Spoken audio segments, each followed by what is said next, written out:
Good afternoon, folks. Mike Wells, your World Explorer. Today is June 30th, 2022, and what we're going to review right now is the progress of our birdhouse gourds.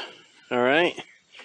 Now, the backstory on this is pretty simple. We had them placed between these trees right there. Those sable palm trees, and they just never took off.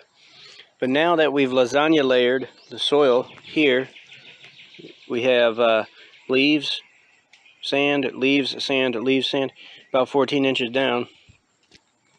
These things are really taking off.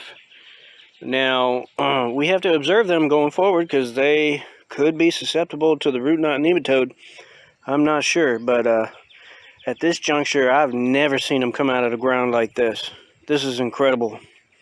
So I'm really excited about what I'm looking at. They haven't had a whole lot of water in the past week, and I've only sprayed them with a little bit of gamma cyhalothrin to keep any kind of, egg laying insects off of them, because anytime those eggs get on the squash plants, then usually get worms come out and start eating the leaves.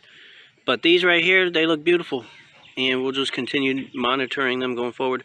Folks, thanks for watching. Don't forget to like them and subscribe, and stay tuned as I keep you updated on the progress of these bottle gourds, or aka birdhouse gourds. Have a good day.